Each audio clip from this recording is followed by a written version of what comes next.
It's easy to identify what really matters in life. The hard part, though, is keeping those things top priority. So Studio 5 relationship coach Matt Townsend says there are some ways to be more strongly committed to what you know really matters. Yeah. You gonna share those with us? Nope. Okay, well. Yes. Now think of that. We all know something we love or we know is important to us. Yeah. Like, give me some. Family. Family, what else?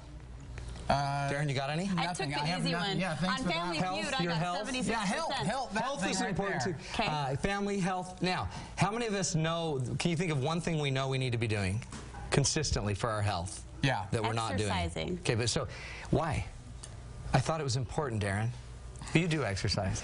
Let's not talk to you. I've turned over. But we don't do things just because they're important. If we did things because they were important, our life would be perfect. A lot of times we just do the things that are the loudest, the noisiest, or the funnest, and just make us feel warm inside, like macaroni, like macaroni and cheese. So we don't always go for what's important. So the way we do is we follow 4 rules. Of course, I've always got points. Point number 1, guess what it is? Do tell. I'll tell you. You have to drive your goals, your purpose, down to your deeper yes. If you have a goal and it's not connected to your heart, so it's a heady goal, like I know I need to exercise, but you don't feel it, you're in trouble. Any goal. Any goal, if you can drive it down to a deeper yes. So there's where is the deeper yes, and how far down do I have to drive this, and what am I doing to do that? Well, it's not physiological, Darren. No. I was picturing. The location and address. It's like your heart. So if you have a goal and the goal is not in your heart, it's just fluffery talk. It's not real. So how we get it in our heart is there's a bunch of ways. One way is to think about how you want your kids to remember you. Like your funeral. Do you want your grandkids to say, what I love most about Grandpa is, do you remember how he could put 500 Cheetos in his mouth at one time? I love Grandpa for that. Do you remember how every time Grandpa got up and went to the bathroom, he came back wheezing? I miss Grandpa. So we don't want to be remembered for being the wheezy, Cheeto-popping Grandpa. Unless that's what you want. If that's what you want, there's your deeper yes. Then it was easy to get to that deeper yes. So the quote is, it's easy to say no when you have your deeper yes burning inside. So how we get to the deeper yes is, notice, if you project what you want to be in the future, I don't want to be that grandpa. I want to be the grandpa that plays with the kids. Remember how Grandpa never got down on the ground and played with any of us?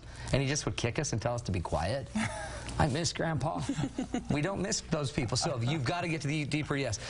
What's his name? Hiram Smith once said, imagine that there was an I-beam across 2 Sears Tower buildings, the 2 Sears Tower buildings. What would you cross the I-beam for? Whatever you'd cross the I-beam for is your deeper yes. Would you cross it for $10 million?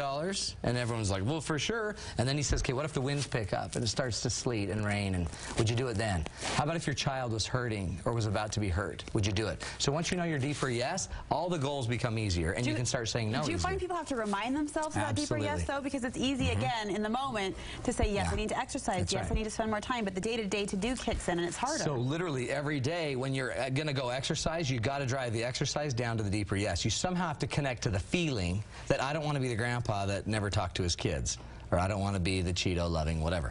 Second rule is think less is more. Once we kind of know what's important to us, what we tend to do as humans is we tend to do way too much because we think we got to get it all done.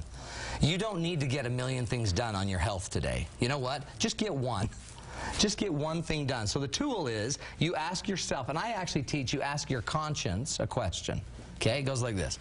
Conscience, so after I've got my deeper yes, I want to be the kind of grandpa that loves and plays with his kids. What's the most important thing I can do today as a grandpa to live my deeper yes?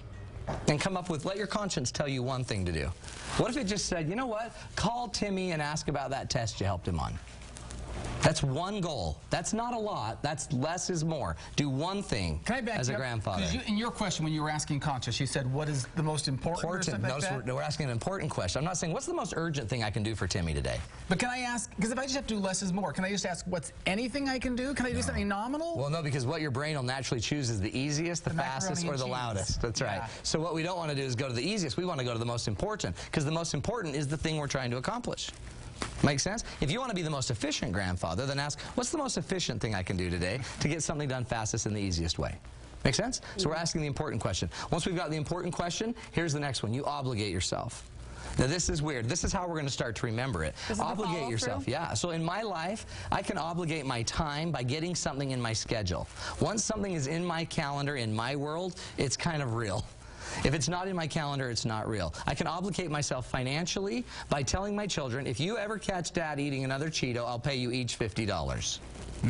I've now obligated myself. I can obligate my relationships by having my friends that I already know are going to exercise. Will you please call me every morning? Or will you just not even call me? Will you just show up every morning for walking?